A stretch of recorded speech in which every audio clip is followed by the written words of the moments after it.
Bismillahirrahmanirrahim. Assalamualaikum warahmatullahi wabarakatuh. Alhamdulillah, asyhadu an la ilaha illallah wa asyhadu anna Muhammadar Rasulullah. Allahumma salli ala sayyidina Muhammadin wa ala alihi. Rabbi zidni ilma warzuqni fahma. Para pembelajar yang budiman, di sesi ini kita akan belajar tentang jenis-jenis pertanyaan diskusi ala Harvard ya. Kita mulai saja.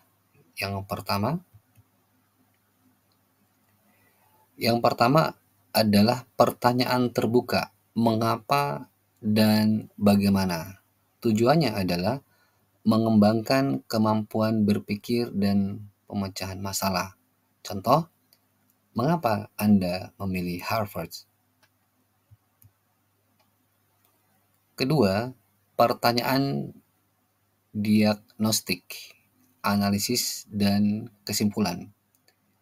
Tujuan untuk menganalisis suatu isu atau masalah. Contoh, kesimpulan apakah yang dapat diambil dari kasus Sambo?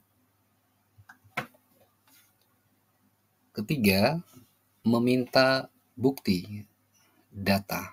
Tujuan untuk mengelaborasi pernyataannya. Contoh yang pertama, bagaimana Anda mengetahui hal tersebut?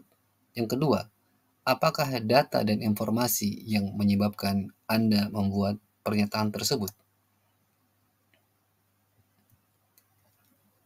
Keempat, klarifikasi penjelasan atau pernyataannya. Tujuannya adalah untuk mengklarifikasi pernyataannya yang kurang jelas. Contoh pertama, apakah yang Anda maksudkan? Yang kedua, dapatkah Anda mengatakannya dengan cara yang lain? Yang ketiga, jelaskan maksud Anda.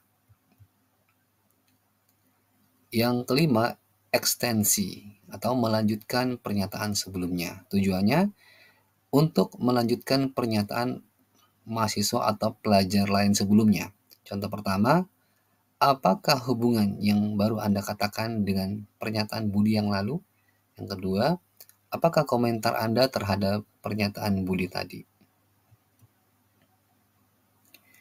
Keenam, hipotesis atau kemungkinan mengapa dan bagaimana. Tujuannya adalah untuk berpikir kreatif karena kemungkinan adanya perubahan. Contoh pertama, bagaimana keadaan Indonesia kalau kita tidak berhasil merdeka dari Belanda? Yang kedua, apa yang akan terjadi bila terjadi Pulau Rempang diambil oleh investor? Ini mungkin ada kekeliruan ya, double ya. Yang kedua, apa yang akan terjadi bila Pulau Rempang diambil alih oleh investor? Jadi terjadinya yang kedua dihapus.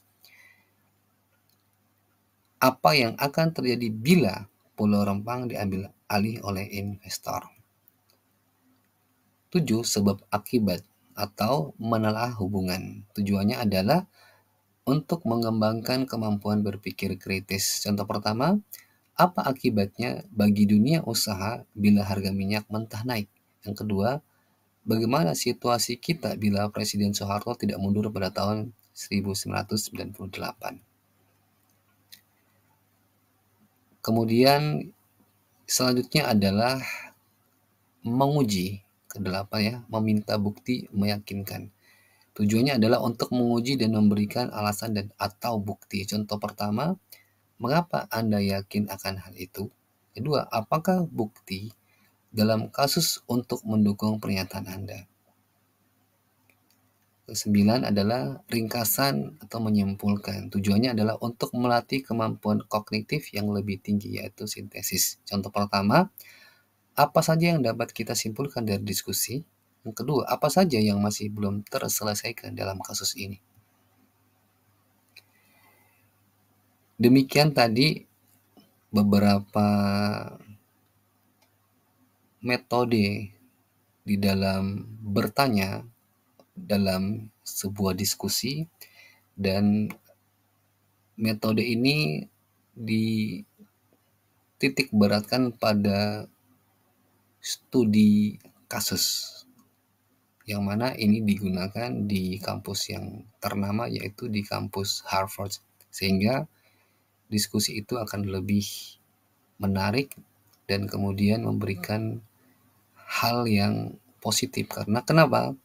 Karena menggunakan suatu konteks kenyataan yang terjadi di dalam kehidupan. Demikian kita tutup dengan bacaan hamdalah. Alhamdulillahirabbil alamin.